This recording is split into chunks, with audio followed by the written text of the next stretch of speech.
오늘은 10월의 마지막 날 10월 31일 목요일 아침입니다. 오늘도 컨퍼런스 때문에 오늘까지 사전 녹화로 진행됨을 양해해 주시기 바랍니다. 찬송가 411장 아 내 맘속에 이 찬양 부르고 목요일 아침 기도 시작하겠습니다. 찬송가 411장입니다.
찬양집 271장입니다.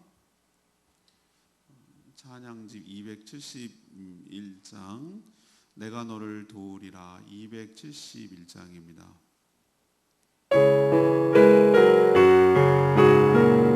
세상일에 실패했어도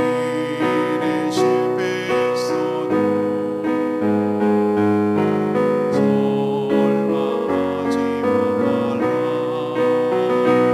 내가 너를 도우리라.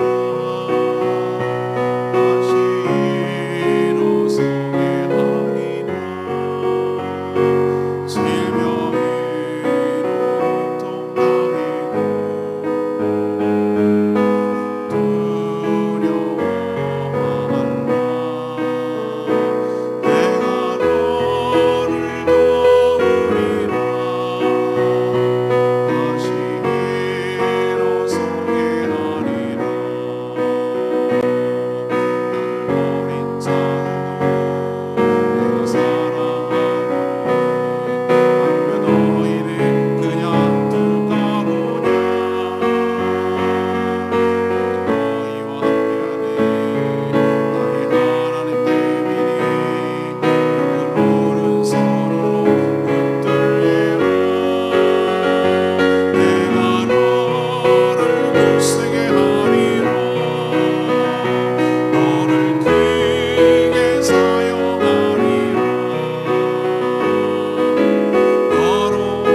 에스겔 48장 23절에서 35절까지입니다. 오늘은 10월 31일 목요일 아침입니다. 10월의 마지막 날 10월 31일자 본문 에스겔 48장 23절에서 35절입니다. 에스겔의 가장 끝부분, 오늘로서 에스겔 강의가 마무리되고 내일부터는 예레미야 애가 또 11월 달은 시작하겠습니다. 에스겔의 제일 마지막 부분 에스겔 48장 23절에서 끝절 35절까지 교독하겠습니다. 그 나머지 모든 지파는 동쪽에서 서쪽까지는 베냐민의 몫이요, 베냐민 경계선 다음으로 동쪽에서 서쪽까지는 시므온의 몫이요, 시므온 경계선 다음으로 동쪽에서 서쪽까지는 이사갈의 몫이요, 이사갈 경계선 다음으로 동쪽에서 서쪽까지는 스불론의 몫이요, 스불론 경계선 다음으로 동쪽에서 서쪽까지는 갓의 몫이며, 갓 경계선 다음으로 남쪽 경계선은 다말에서부터 무리바 가데스 셈에 이르고 애굽 시내를 따라 대에 이르나니, 이것은 너희가 제비 뽑아 이스라엘 지파에게 나누어 주어 기업이 되게 할 땅이요, 또 이것들은 그들의 몫이니라. 주 여호와의 말씀이니라. 그 성읍의 출입구는 이러하니라. 북쪽의 너비가 4,500척이라. 그 성읍의 문들은 이스라엘 지파들의 이름을 따를 것인데, 북쪽으로 문이 셋이라. 하나는 르우벤 문이요, 하나는 유다 문이요, 하나는 레위 문이며, 동쪽의 너비는 4,500척이니 또한 문이 셋이라. 하나는 요셉 문이요, 하나는 베냐민 문이요, 하나는 단 문이며, 남쪽의 너비는 4,500척이니 또한 문이 셋이라. 하나는 시몬 문이요, 하나는 이사갈 문이요, 하나는 스불론 문이며, 서쪽도 4,500척이니 또한 문이 셋이라. 하나는 간 문이요, 하나는 아셀 문이요, 하나는 납달리 문이며, 그 사방의 합계는 18,000척이라. 그날 후로는 그 성읍의 이름을 여호와 삼마라 하리라. 아멘. 하나님은 이제 앞에서 7지파 얘기를 했고요, 뒤에 이제 5지파 얘기를 하는데, 5지파 역시 경계를 딱 이렇게 딱딱딱 순서대로 정해서 기업으로 주셨어요. 오늘 소개될 지파 이름 베냐민, 시몬, 이사갈, 스불론, 갓, 이런 식으로 이렇게 순서대로 주셨어요. 동서남북 또 4,500척 정도 되는 정사각형의 성읍을 형성하고, 각 면마다 3개의 출입구를 만들라고 하셨는데, 그 출입구 이름을, 지파의 이름을 따라서 하나씩 하나씩 명명하셨어요. 성읍의 그 사방 합계는 이제 18,000척이고, 그 이름, 성읍의 이름을 명명하기를 여호와 삼마, 하나님이 거기에 계시다. 여기서 여호와 삼마가 나와요. 이렇게 해서 이제 에스겔이 마무리가 됩니다. 자, 오늘 질문은 하나님이 우리와 함께하기 위해서는 어떻게 행하시는가? 우리와 함께하기 위해서, 삼마가 아까 뭐라고 그랬죠? 여호와가 거기에 계시다라는 뜻이잖아요. 하나님께서 우리와 함께하기 위해서 어떻게 행하시는가? 이것이 오늘의 질문이에요. 첫 번째는 23절에서 29절까지 말씀인데요, 우리에게 기업을 나눠주시는 거예요. 몰랐죠? 기업을 나눠주시는 이유가 뭐라고요? 우리와 함께하기 위해서. 이게 첫 번째 얘기예요. 하나님 앞에서 7지파에게 땅의 경계를 정하시고 그 땅을 기업으로 분배하셨죠. 이제 나머지 지파도 필요하잖아요. 근데 왜 7하고 5이 떨어져 있죠? 중간에 거룩한 땅이 있잖아요. 하나님께 드려진 땅을 설명하느라고 중간에 이제 떨어진 거죠. 그러니까 위에 북쪽에 7지파 사이 중간에 거룩한 땅이 있고, 그 남쪽으로 5지파가 있는 거예요. 5지파의 이름은 베냐민, 오늘 25절에 나오죠. 베냐민, 시므온, 이사갈, 스불론, 갓, 이런 순서예요. 근데 우리가 보면 처음에 가나안 땅에 이스라엘 백성이 진입했을 때랑 좀 다르다는 게 느껴져요. 새로 재편하는 거예요. 기업이란 제가 뭐라고 말씀드렸죠? 한자로 쓰면 분명해지는데, 우리 자꾸 기업 그러면 세상 속에 너무 많이 기업체 뭐 이렇게 얘기하니까 컴퍼니, 그러니까 회사의 개념으로 알아요. 한자가 달라요. 기업이라는 것은 내가 살아갈 삶의 터전이에요. 어떤 사람은 회사가 기업일 수 있어요. 경영하는 사람은. 어떤 사람은 무슨 마켓, 어떤 사람은 땅 농사 짓는 사람, 어떤 사람은 바다가 기업이 되는 거예요. 사람마다 다 기업이 다르거든요. 삶의 터전, 생계를 이루어가면서 삶으로 살아가는 삶의 터전을 기업이라고 말하는 거예요. 이들은 거기서 집을 짓고 농사를 짓고 목축을 하고 그렇게 살아가는 그 삶의 터전 아니겠어요? 이게 기업이라고 말하는 거예요. 하나님의 백성은 하나님께서 친히 삶의 터전을 나눠주신다라는 것을 오늘 알 수가 있고요. 우리 성도에게도 우리 몫의 기업이 모두에게 있구나라는 것도 깨닫게 돼요. 또 하나님께서 왜 이스라엘 백성들에게 땅을 기업으로 분배해 주시는 것인지도 오늘 말씀을 통해 깨닫는데, 또 모든 성도들에게 삶의 터전이 될 기업을 왜 선물로 주시는 걸까? 굳이 이렇게까지 하시는 걸까라는 것을 좀 깨달아야 되는데요. 그것을 줬으니 마음대로 사용하라 라는 의미도 있지만, 그거보다는 왜 그렇게 하시는지 근본적인 이유는 하나님이 그들과 함께 하시기 위해서 그런 거예요. 우리에게 기업이 없다면 우리의 기업은 뭐죠? 이 땅이 아니요, 새로운 땅으로 재편될 거라고 그랬죠. 제가 말씀드렸잖아요. 처음에 말이죠. 처음에 그 하나님이 가나안 땅에 진입했을 때 이 지파의 이렇게 순서, 7지파 그다음 5지파의 순서대로 이렇게 나오지 않았다고 그랬어요. 이거는 새롭게 재편하는 거예요. 완전히 다시 판 짜는 거예요. 이걸로 봤을 때, 그리고 10지파는 이미 아수르에 망해서 없다니까요. 그런데도 불구하고 이 얘기를 왜 얘기하시냐면, 이것은 제가 아까 말씀드리는 것처럼 이것은 먼 훗날 우리에게 성도에게 주실 하늘나라의 그 실체를 보여주시는 거예요. 우리에게 기업으로 주실 하늘나라의 모습을 상징적으로 보여주시는 거예요. 그럼 우리의 기업은 뭐겠습니까? 이 땅이 아니에요. 천국이 우리의 기업이에요. 기업인데, 우리가 만약에 천국이 없다면 우리가 어디서 안정적으로 살아갈 수가 있죠? 아니, 그걸 떠나서 어떻게 하나님이 우리와 함께 하실 수 있죠? 실체가 있어야 되잖아요. 그래서 하나님께서 우리에게 천국을 주시는 이유는, 물론 우리가 행복하고 우리가 정말 안정적으로 살고 우리가 영원토록 복락을 누리며 살게 하려는 의도도 있지만, 그 하나님 입장에서 보면 하나님과 함께 하고 싶은 거예요. 너무너무 사랑해서, 자녀들을 너무 사랑해서 큰 집을 짓고, 자, 집 한 채씩 주고 같이 사는 거예요. 대저택을 이루면서. 왜? 너무 사랑해 가까이 두고 싶은 거예요. 우리도 하나님께서 기업을 주시는 이유를 알아야 됩니다. 하나님이 너무 친밀하게 가까이 함께 살고 싶은 마음, 그것 때문에 주시는 거 기억하시고 하나님의 축복을 받아 누리게 되기를 원합니다. 두 번째 얘기는요, 30절에서 34절까지 말씀인데, 우리에게 이름을 붙여주신다는 거예요. 김준수의 꽃이라는 시 여러분 아시죠? 이름을 불러줘야 돼. 그래야 의미가 있는 거예요. 이름을 불러주기 전에는 서로 관계가 없고 의미가 없어요. 아무개 이거 아니에요. 누구라고 분명히 불러줘야 돼요. 이 독특한 장면이 나오는데요. 동서남북 너비가 4,500척 이면은 우리로 치면 50cm로 한 척을 잡으면 2.25km? 2.25km 정도 돼요.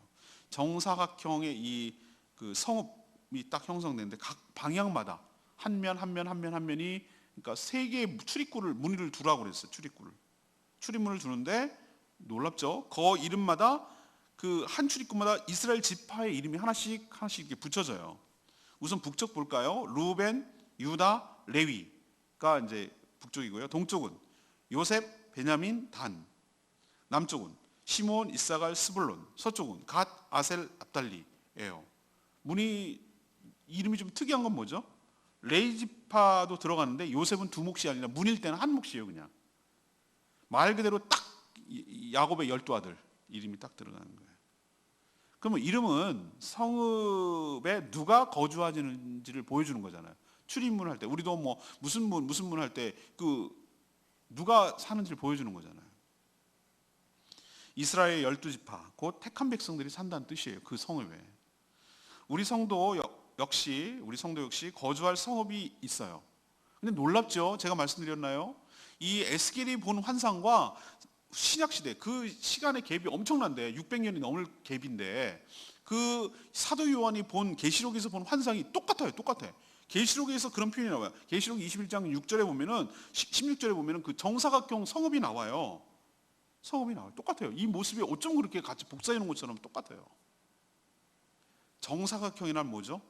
완전한, 완벽함을 상징해요. 하나님은 많은 이름을 출입문에다 붙일 수 있잖아요. 근데 왜 12지파의 이름을 쓰셨을까? 그것은 성읍은 택한 백성들을 위한 곳이고, 그 안에 자신이 함께 하겠다라는 것을 상징적으로 보여주시기 위하여 출입문의 이름을 그렇게 붙인 줄로 믿습니다. 자, 마지막 35절 말씀인데, 우리에게 임재를 약속하셔요. 하나님은 성읍의 출입문을 사방마다 3개씩 12개로 정했어요. 많죠. 2.25km마다 12개 있으니까 꽤 많은 거예요. 그러니까 누구든지 들어올 수 있도록 하나님께서 개방해놨다. 어느 방향으로도 들어올 수 있도록 개방해놨다라는 것을 볼 수가 있는 거고요.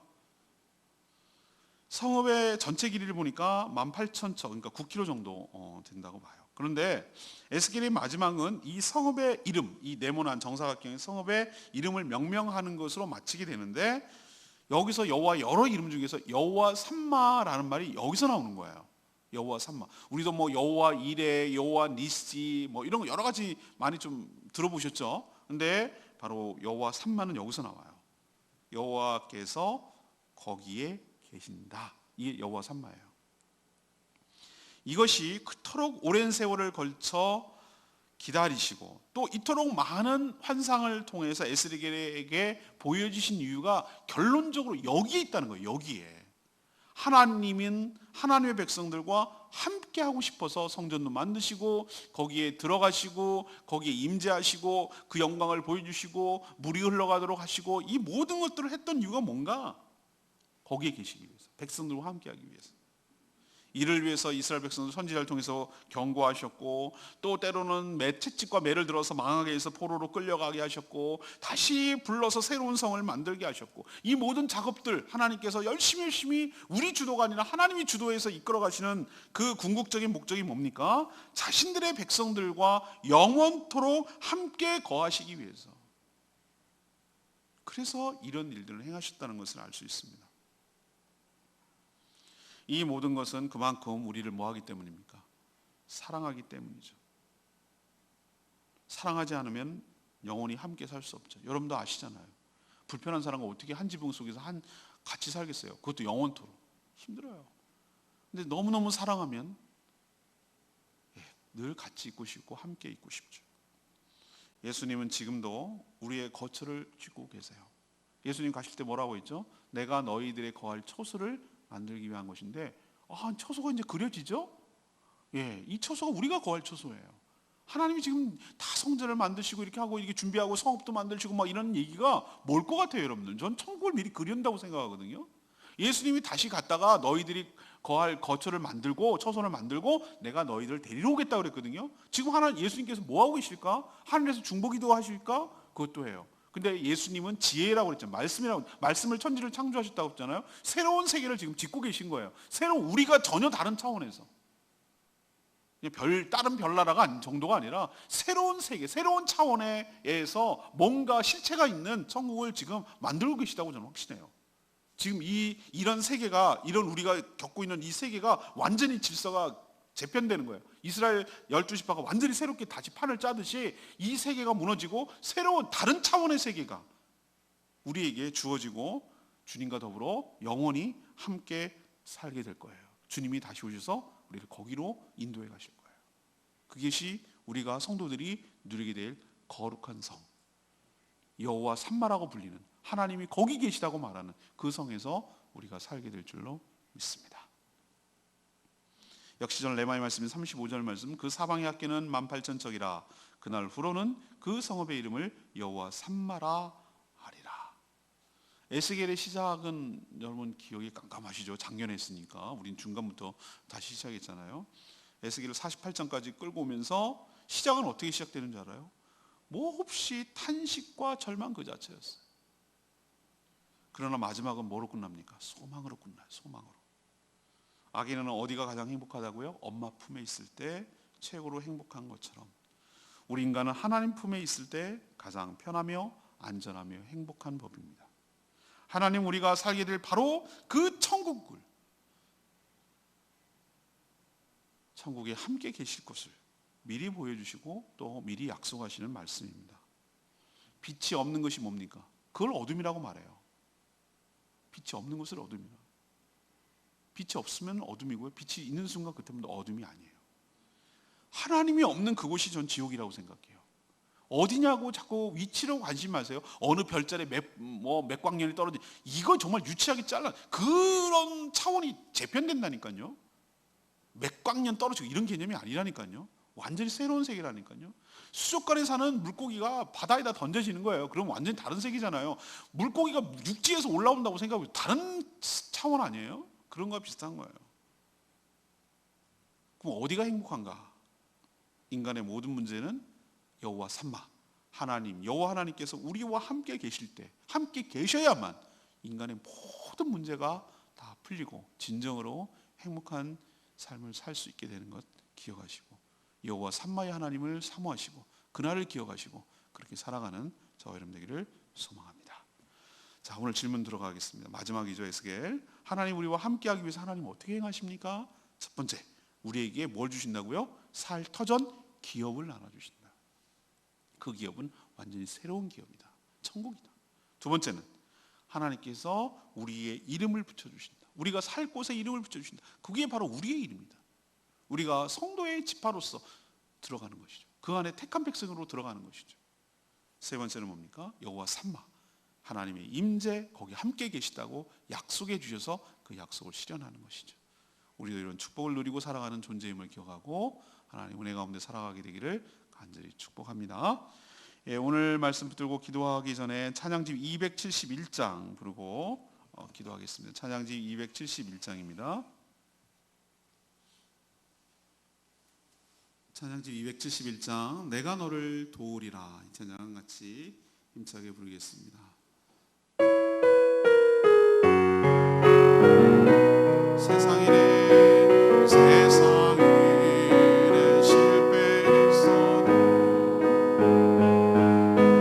절망하지 마. 내가 너를 도우리라. 다시 일어서게 하리라.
마지막 말이 너무 인상적이었어요. 여호와 삼마가 여기서 나오는 거예요. 하나님이 거기에 우리와 함께 계시도다. 하나님 우리와 함께하기 위해서 이 모든 일을 하셨던 것을 알고 나니까 너무 감격이 되는 거예요. 그렇구나. 우리를 너무너무 사랑하셔서 우리와 함께 하시기 위해 이 모든 일을 작업하셨구나. 성전도 성읍도 만드셨구나. 그걸 우리의 이름을 붙여주시는구나. 우리 집이라고 하는구나. 하나님이 다 전부 예배하고 계시구나. 이런 생각이 되니까 얼마나 위로가 되는지 몰라요. 하나님께서 여러분을 도와주시고 여러분을 함께하고 싶어서 지금도 일하고 계시고 작업하고 계신 줄로 믿습니다. 이 말씀을 믿으시고 하나님의 그 축복과 은혜를 사모하시고 그 안에서 살게 되기를 소망하며 우리도 힘차게 나가기를 간단하며 기도하는 시간 갖겠습니다. 주여 하나님,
하나님 에스겔을 은혜 가운데 묵상하게 하시고 마무리하게 하시니 감사합니다.